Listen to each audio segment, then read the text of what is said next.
구약 시대에는 하나님께서 명하신 대로 제사를 잘 드렸을 때 하나님의 성막이나 성전에는 하나님의 영광이 충만하게 임하였던 모습들을 우리가 볼 수가 있습니다. 열왕기상 8장 11절이나 역대하 7장 1절에서 2절에 보면 솔로몬이 기도를 마침에 불이 하늘에서부터 내려와서 그 번제물과 제물들을 사르고 여호와의 영광이 그 성전에 가득하니 여호와의 영광이 여호와의 전에 가득함으로 제사장들이 여호와의 전으로 능히 들어가지 못하였고 하나님의 영광이 성전에 가득했기 때문에 사람이 들어갈 수 없었다. 그렇게 말씀을 하고 있습니다.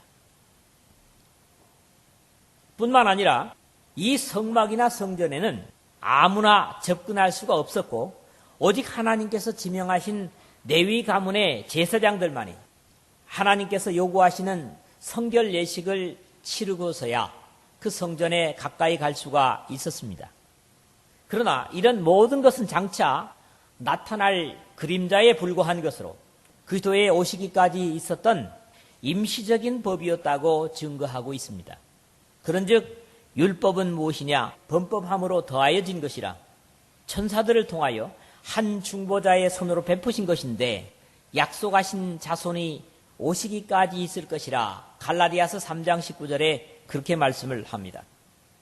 그런 후에 예수 그리스도께서는 육신을 입고 이 땅에 오셔서 자신이 바로 성전이심을 선언하십니다. 예수께서 대답하여 이르시되 너희가 이 성전을 헐라 내가 사흘 동안에 일으키리라. 유대인들이 이르되 이 성전은 46년 동안의 지었건을 내가 3일 동안에 일으키겠느냐 하더라. 그러나 예수님은 성전된 자기 육체를 가리켜 말씀하신 것이라. 요한복음 2장 19절에서 21절에 요한 사도는 그렇게 기록을 하고 있습니다. 성전에 성점닿지 못한 그런 행동들을 하는 유대인들을 향해서 예수님께서 채찍으로 짐승들을 쫓아내시고 그리고 돈 바꾸는 상을 엎으셨습니다. 그랬을 때 내가 무슨 권세로 이런 짓을 하느냐 유대인들이 물었을 때 예수님께서 너희가 이 성전을 헐라 그렇게 말씀을 하셨던 거지요. 근데 유대인들의 생각에는 헤롯이 유대인들의 마음을 얻기 위해서 46년 동안에 걸쳐서 지은 성전을 3일 동안에 다시 일으키겠다고 하니까 이해가 안 됐던 것이죠. 그래서 바로 그 당시에 유대인들의 성전에 대한 이해에 잘못된 것을 예수님과 이렇게 말씀과 배치되는 그런 내용들을 우리가 보는 것입니다. 그러나 나중에 제자들은 이 사실을 깨달을 수 있었는데 예수님의 몸을 십자가에 죽이고 나서 3일 만에 다시 부활하신 사실을 보면서 성전된 자기 육체를 말씀하셨다 하는 것들을 이해했다는 겁니다. 성령은 예수 그리스도께서 제자들에게 약속하신 것이고 실제로 오순절날 이 약속은 이루어집니다. 그리고 그 제자들을 통하여 모든 거듭난 자들에게는 이 성령을 주시겠다고 약속하였습니다. 베드로가 이르되 너희가 회개하여 각각 예수 그리스도의 이름으로 세례를 받고 죄 사함을 받으라. 그리하면 성령을 선물로 받으리니. 사도행전 2장 38절에 이렇게 말씀을 합니다. 이 약속의 성취로 이제 성령께서 자리하고 계신 믿는 사람들의 몸이 하나님의 성전이 되었다는 귀중한 사실을 오늘 바울은 우리에게 선언하고 있는 것입니다. 그럼에도 불구하고 믿음의 사람들조차 이 사실을 덜어 잊어버리고 살고 행동하는 경우가 많습니다. 하나님께서 성령으로 우리와 함께 하신다는 놀라운 사실에 대해서 의식하지 못하고 삶으로 함께 하시는 주님을 인정하지 않음으로써 성령께서 서운해 하심도 우리는 알아야 합니다. 우리와 세상 끝날까지 함께 하시겠다고 하는 성령의 약속을 우리는 성경에서 수차 듣고 말씀을 통해 들으면서도 우리와 함께 동행하시는 성령을 의식하지 못한다는 거죠. 그래서 찬송도 성령이여 강림하사, 성령이여 강림하사 이렇게 부르고 있는 거죠. 우리 속에 와 계신 성령을 인정치 않는 그런 불신앙이 되는 거죠. 우리와 함께 하시는 성령께서 충만하사라고 하면 우리가 그런 말씀 이해가 되겠지만 말이죠. 그래서 성령은 인격이시기 때문에 인격으로 우리 속에 와 계신 성령을 인정하는 것은 우리의 신앙의 삶에 대단히 중요합니다. 그런데 많은 사람들이 이런 부분에 대해서 오해하고 잘못 알고 있다는 사실들을 본다는 거지요. 주님께서 우리와 함께 하신다는 사실이 성결하고 거룩한 삶을 살려는 사람들에게는 큰 위로가 됩니다. 아까 우리 찬양을 불렀죠. 좁은 길을 걸으며 밤낮 기뻐하는 것, 성령께서 우리와 함께 합니다. 믿음의 삶은 좁은 길로 가는 겁니다. 모든 사람들이 찾는 편한 길, 넓은 길로 가는 것이 아닙니다. 그러나 우리 마음속에서, 우리 심령 속에서 위로하고 격려하시는 성령의 위로를 들을 때 비록 거칠고 힘겨운 인생이지만은 기뻐할 수 있는 힘을 성령으로부터 누리는 것이죠. 그렇지만 세상과 별로 다르게 살지 못하는 사람들에게는 두려움과 부담감이 된다는 사실도 성령이 함께한다는 사실 속에서 느끼게 됩니다. 내가 죄를 짓고 있는 순간에도 우리 안에 거하시는 성령은 그 모습을 보시기 때문에 죄를 짓는 사람들이 성령을 의식한다면 아마 죄를 짓지 못할 것입니다. 성령의 우리 삶에 임재하신다는 사실을 인정하는 것과 의식하지 못한다는 것은 이렇게 엄청난 삶의 간격을 가져온다고 하는 사실에서 우리 심령 속에 살아계신 성령을 의식하는 것이 그만큼 중요하다고 하는 것을 말씀드리고 있는 겁니다. 오늘 바울 사도는 비록 하나님의 진리에 충실하지 못하고 있는 고린도 교우들이지만 그럼에도 불구하고 그들에게 그리고 그리스도의 구속의 역사 이후로 오늘 우리에게 이르기까지 신령한 하나님의 성령은 사람의 손으로 지은 집이 아니라 바로 거듭난 하나님의 백성의 몸속에 거하시고 그 성령이 거하시는 우리 몸이 바로 성전이라고 증거를 하고 계십니다. 여러분 각자가 하나님의 성전입니다. 이 예배당이 성전이 아닙니다. 이것을 제가 강요하고 주장하는 것이라면 여러분들이 아멘할 필요가 없습니다. 그러나 성경이 말씀하고 있는 것이라면 아멘해야 되겠죠. 오늘 우리 몸에 하나님의 성령께서 함께 사신다는 사실을 확실히 인식하시고 성전을 성전으로 거룩하게 지켜가고 보존할 뿐만 아니라 이 성전된 우리 육체를 통해서 하나님께 세상 속에서 지속적으로 영광을 돌리는 그런 거룩한 믿음의 삶을 주님 오실 때까지 감당하는 이 말씀과 함께하는 여러분 모두가 되시기를 주의 이름으로 부탁을 드립니다. 첫 번째로는 16절의 말씀을 봅니다. 믿는 사람들 마음에 성령께서 거하신다는 사실입니다. 여러분들이 의식하든 의식하지 않든 여러분의 마음에는 하나님의 성령이 와 계십니다. 어떤 사람에게요? 죄를 씻음받고 십자가와 함께 죽고 그리스도의 부활에 동참한 거듭난 백성들 심령 속에는 성령이 함께 하신다는 사실이에요. 너희는 너희가 하나님의 성전인 것과 하나님의 성령이 너희 안에 계시는 것을 알지 못하느냐? 하나님의 성령이 너희 안에 살고 계신다는 사실을 너희들이 의식하고 있느냐? 이렇게 묻고 계십니다. 이 질문에 여러분 부끄러움이 없습니까? 확신을 갖습니까? 자, 우리는 앞에 9절에서 믿음의 사람들을 향해서 너희는 하나님의 밭이다. 너희는 하나님의 집이다. 이렇게 말씀하셨어요. 우리는 하나님의 동역자요. 여러분은 하나님의 밭이며 하나님의 집이다. 그리고 여기에서 너희가 하나님의 성전인 것과 나는 쓰여진 형태는 역시 다르지 않은 같은 내용이라는 것입니다. 그리고 당연히 성령이 우리 안에 거하시기 때문에 우리가 성전이라는 원리를 더 강조해서 말씀하고 있는 내용입니다. 그러나 여기에서도 너희라는 복수에도 불구하고 교회는 단수로 쓰여지고 있어서 우주적 하나의 교회를 강조하고 있는 것을 봅니다.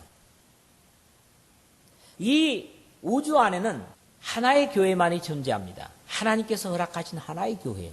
이 교회는 단수인 거죠. 복수가 아닙니다. 몸이 하나요 성령도 한 분이시니 이와 같이 너희가 부르심의 한 소망 안에서 부르심을 받았느니라. 주도 한 분이시요 믿음도 하나이요 세례도 하나이요 하나님도 한 분이시니. 에베소서 4장 4절에서 6절 상반절까지 하나님도 한 분, 성령도 한 분, 믿음도 하나, 그 다음에 뭐예요?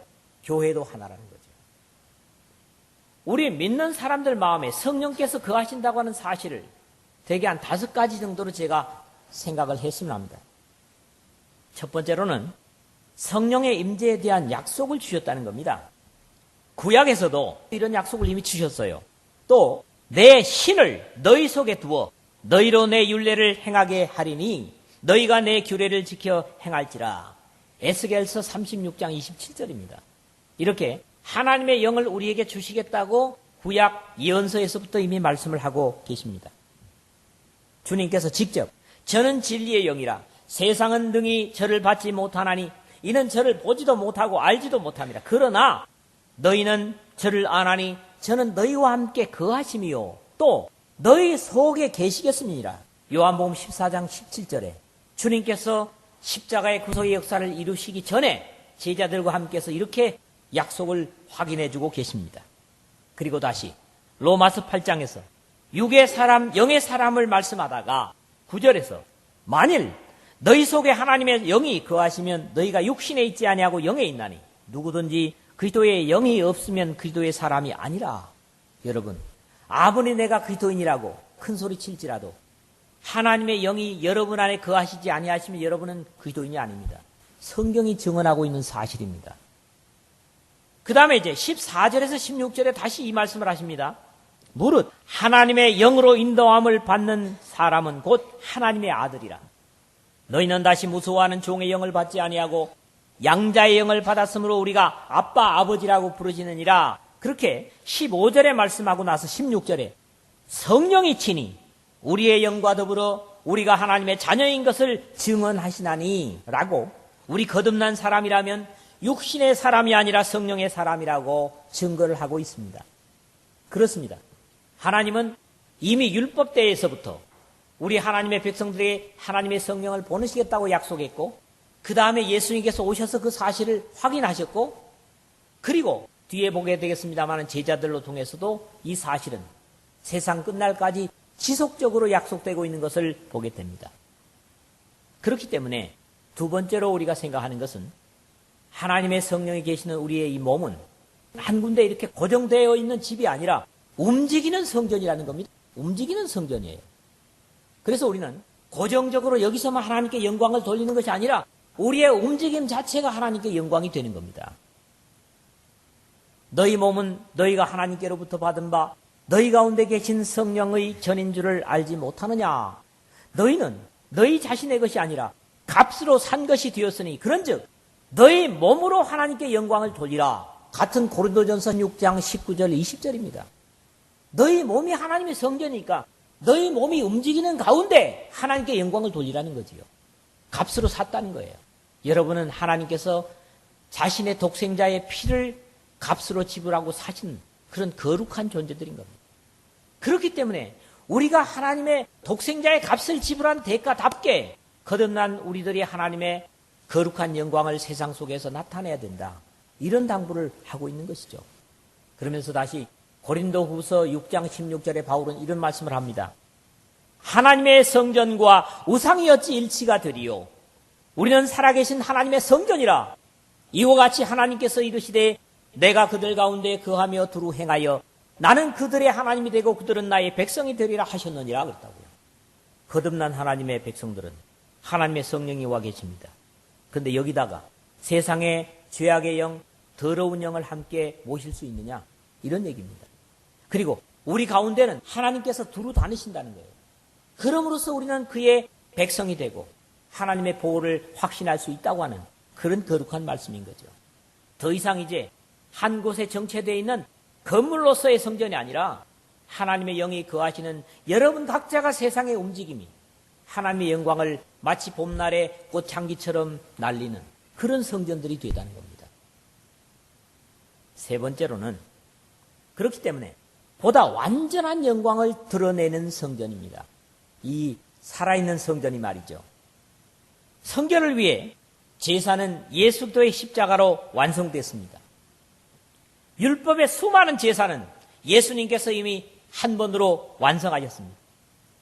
성도들은 성령을 모시고 다니는 성전이기 때문에 성소에 하나님의 영이 임재해서 영광을 보였던 것처럼 레위기 9장 22절부터 계속해서 하나님의 명령대로 제사를 드렸더니 23절에 여호와의 영광이 온 백성에게 나타나며 그랬다고요.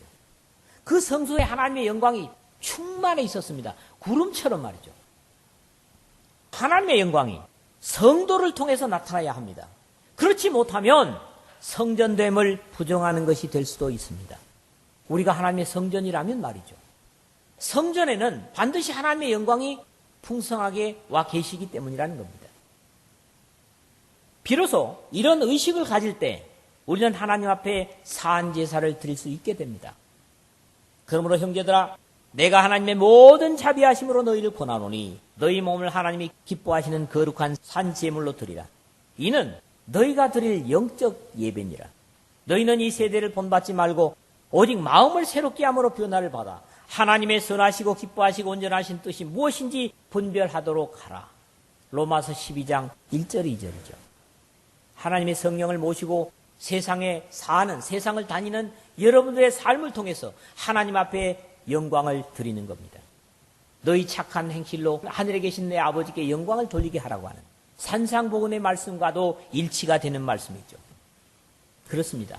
일시적이고 순간적으로만 하나님의 영광이 아니라 세상과 구별된 삶을 통해서 여러분의 움직임 모두가 하나님께 영광이 될 수가 있는 것입니다.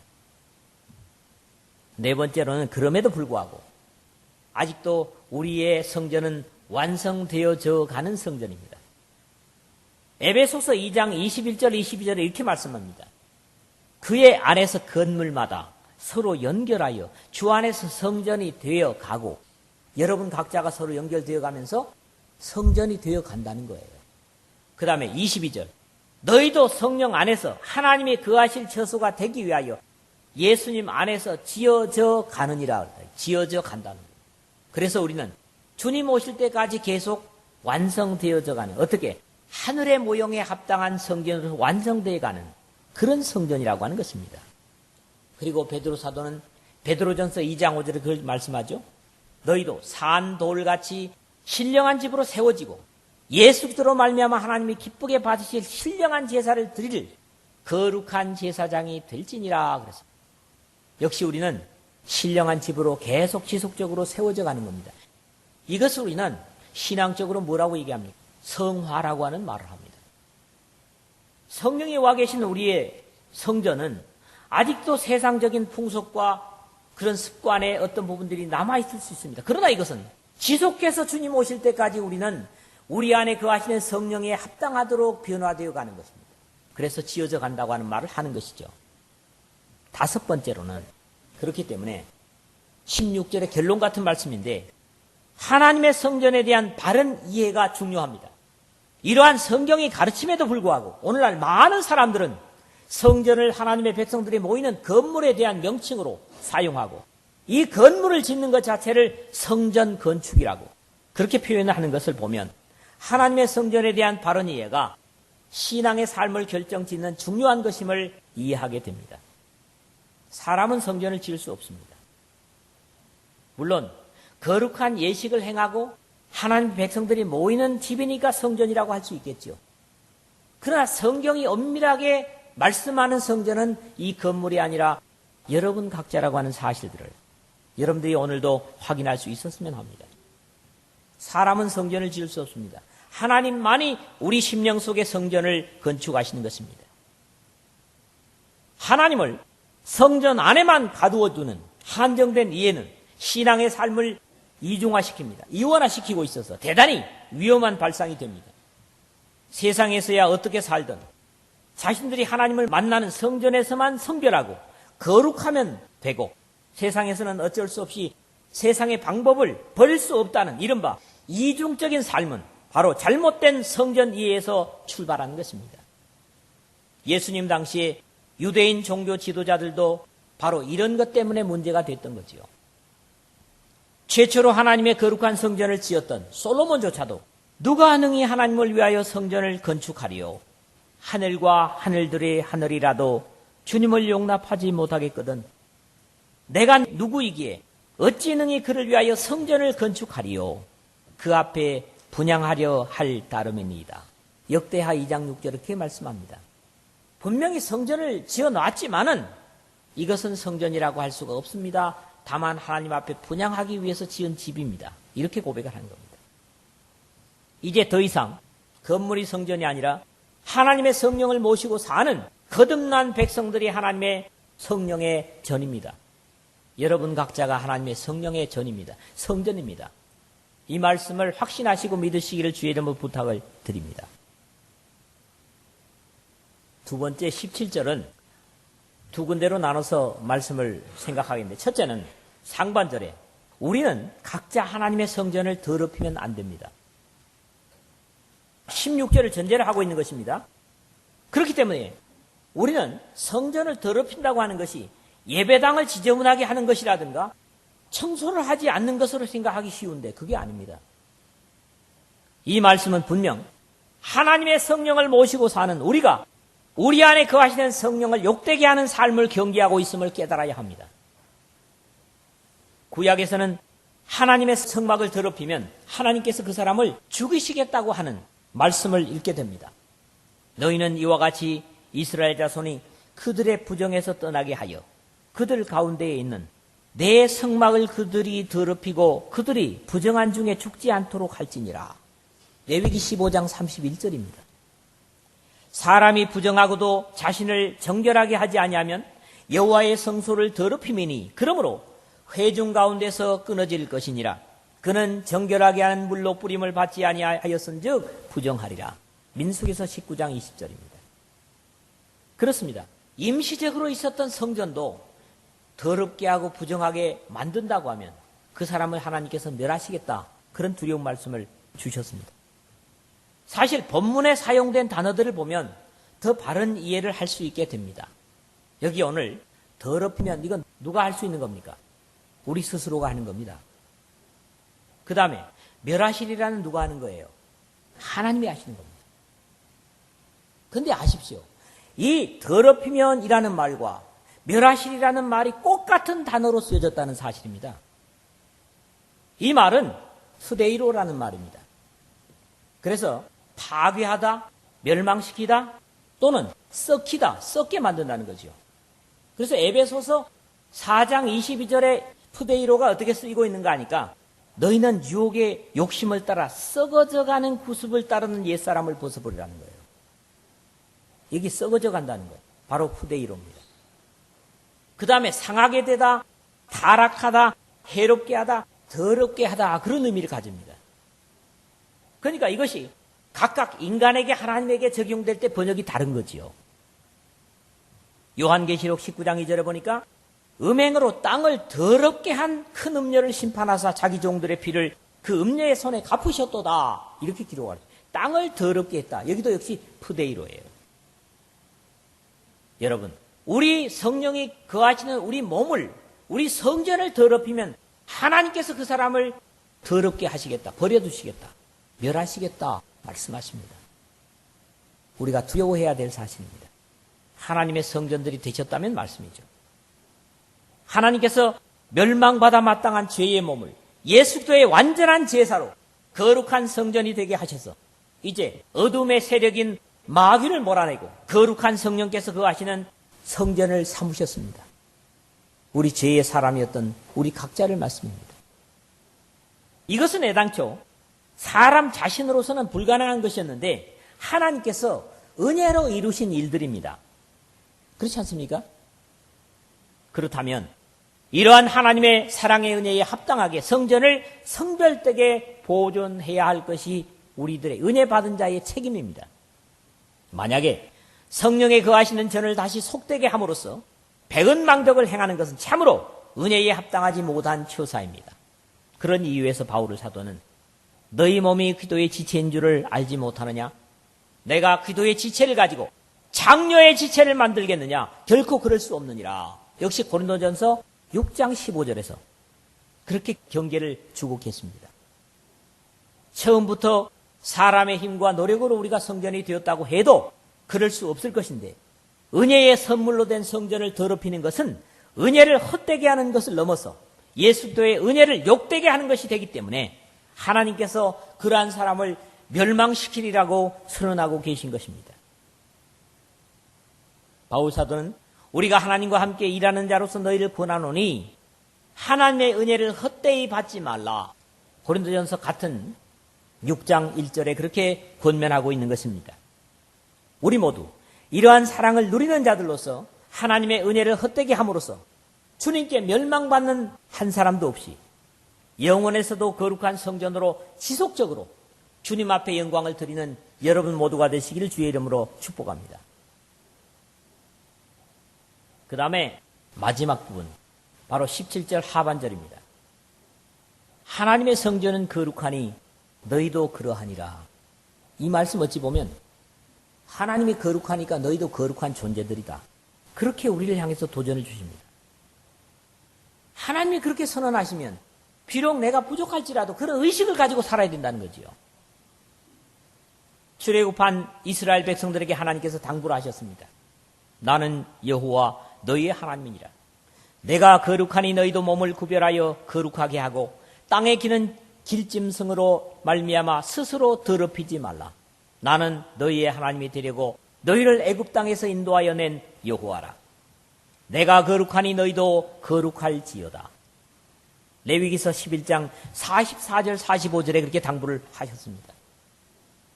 그러나 이러한 사랑과 당부에도 이스라엘은 결국 하나님의 당부를 저버리고 맙니다. 그러나 거기에는 오늘 우리 시대보다도 불리한 조건이었기 때문에 그럴 수도 있었을 것이다. 저는 그렇게 짐작을 합니다. 무슨 말씀입니까? 어쩌면 그때는 완전히 하나님의 율법을 두려워하는 가운데 인간의 자의적인 노력에 의해서만 가능한 때였습니다. 다음 이야기를 듣게 되면 여러분들이 더 이해를 하게 되리라고 생각을 합니다. 그러나 오늘 우리의 시대는 확실히 다릅니다. 역시 하나님은 우리가 세상과 구별된 삶을 산다면 하나님께서 우리의 확실한 아버지로서 보호자가 되시겠다는 약속을 고린도후서 6장 말미에서 주고 계십니다. 우리는 살아계신 하나님의 성전이라 이와 같이 하나님께서 이르시되 내가 그들 가운데 거하며 두루 행하여 나는 그들의 하나님이 되고 그들은 나의 백성이 되리라 하셨느니라. 그러므로 너희는 그들 중에서 나와서 따로 있고 부정한 것을 만지지 말라. 내가 너희를 영접하여 너희에게 아버지가 되고 너희는 내게 자녀가 되리라. 전능하신 주님의 말씀이니라 하셨느니라. 고린도후서 6장 16절에서 18절의 말씀입니다. 이렇게 약속을 하시고 나서 다시 7장 1절에 보십시오. 그런즉 사랑하는 자들아, 이 약속을 가진 우리는 하나님을 두려워하는 가운데서 거룩함을 온전히 이루어 육과 영의 온갖 더러운 것에서 자신을 깨끗하게 하자. 그렇게 당부를 하고 계시는 것입니다. 여기서 독특한 것은 너희가 거룩한 자가 되었기 때문에 너희는 하나님의 성전이 되었다가 아닙니다. 하나님의 성전은 거룩하니 너희도 그러하다는 표현입니다. 아직도 우리는 주님 이 땅에 다시 오실 때까지 지어져 가고 세워져 가고 완성되어 가야 할 성전이라고 앞에서 말씀을 드렸습니다. 이런 이유에서 우리 거듭났다고 하는 사람이 주체가 아니라 아직도 여전히 하나님의 약속이 주체가 됩니다. 그럴 뿐만 아니라 누구든지 하나님의 성전을 더럽히면 하나님이 그 사람을 멸하시리라는 경계도 가지고 있습니다. 그렇기 때문에 우리는 여전히 하나님의 약속에 확신하고 순종하면서 우리 안에 거하시는 성령님을 의지하여야 성전으로 지어져 가고 완성되어져 가는 것이기 때문에 하나님의 성전은 거룩하니 너희도 그러하니라고 세상과의 성별을 강조하고 있는 것입니다. 우리가 세상과 다르게 살고 하나님의 말씀으로 살려고 기도하고 하나님의 성령과 더불어 의논하고 살아간다면 우리의 연약한 육신의 힘이 아니라 하나님의 능력으로 우리를 성전되게 하신다는 약속이라는 거죠. 그 성령이 우리를 친히 이끌어 가시고 승리케 하신다는 약속이라는 겁니다. 그런 이유에서 이런 성별의 모습을 요한계시록에서는 이김으로 표현을 하고 있습니다. 이김은 뭘 얘기하는 겁니까? 운동에서 겨루어 이기는 거고 싸움에서 겨루어 이기는 겁니다. 신앙은 이김입니다. 이기는 자는 내 하나님 성전의 기둥이 되게 하리니 그가 결코 다시 나가지 아니하리라. 내가 하나님의 이름과 하나님의 성 곧 하늘에서 내 하나님께로부터 내려오는 새 예루살렘의 이름과 나의 새 이름을 그의 위에 기록하리라. 요한계시록 3장 12절입니다. 여기서 이제는 새 예루살렘이 내려왔을 때 하나님께서 성령께서 예수님께서 따로 계시는 것이 아닙니다. 우리 모두가 뭐예요? 하나가 되는 겁니다. 하나님의 성전이 없으니 이는 친히 하나님이 성전이 되심이라. 그래서 우리는 계속해서 성별되어 가고 지어져 가는 이 성전이 새 예루살렘에 들어갔을 때 우리가 그 성전의 기둥이 되고 거룩한 성전의 일부분이 되는 그런 것으로서 하나님의 새 예루살렘이 완성된다는 사실을 우리는 인식할 수가 있는 거죠. 그러니까 우리가 얼마나 귀중한 존재입니까? 신앙은 자신의 죄성을 이기고 세상의 속됨과 유혹을 이기고 나아가는 것이고, 그렇게 순종하려는 자들은 그들 스스로를 하나님께서 버려두지 않습니다. 성령께서 함께 역사하심으로 가능케 하는 것입니다. 이런 이유에서 우리의 성별은 역시 우리 스스로의 노력이 아니라 주님의 약속과 성령의 능력으로 지켜가고 이겨갈 수 있는 것입니다. 그런데 이것이 우리 안에 거하시는 성령을 의식하고 인식하고 성령과 더불어 삶을 살아갈 때만이 가능하다는 말씀이에요. 그런데 우리는 얼마나 우리 안에 성령이 거하시는 사실들을 얼마나 잊고 삽니까? 세상 속에서도 여러분은 하나님의 성령이 우리 안에 함께 하시고 내가 걸을 때도 먹을 때도 함께 하신다는 사실을 의식하십니까? 이게 어찌 보면 오늘 말씀의 중심입니다. 예배당에 와서만 하나님이 우리와 함께 하신다는 사실을 생각하지 마십시오. 물론 그렇습니다. 그러나 세상 속에서도 하나님의 성령은 여러분의 삶의 한가운데, 여러분의 마음의 좌소에 함께 하신다는 사실을 잊지 마십시오. 이러한 확신 속에서 비로소 하나님의 성전은 거룩하니 너희도 그러하니라는 하나님의 거룩한 약속은 이루어져 갈 수 있는 것이므로 믿음의 주체는 역시 사람, 내 자신이 아니라 우리를 우리 되게 하고 우리를 거룩한 성전 되게 하시는 하나님의 성령이라는 겁니다. 여러분 모두가 오늘 이 순간부터 세상에서 어떤 위치에 있든 어떤 상황에 있든지 하나님의 성령이 내 안에 거하신다. 그래서 내가 하는 모든 삶과 결정하는 것들과 행동들을 친히 보고 계시고 또 살피신다. 이런 의식만 가져도 우리는 죄를 짓는 것보다는 하나님을 의식하는 삶을 사는 것입니다. 그럴 때 우리는 이 세상과 다른 삶을 살 수 있고 거룩한 하나님의 성전으로서 주님 오실 때까지 존재하게 될 것이고, 그런 사람들에게 하나님의 성령은 더욱 충만하고 그들의 인생을 책임지시는 하나님이 되실 줄로 믿습니다.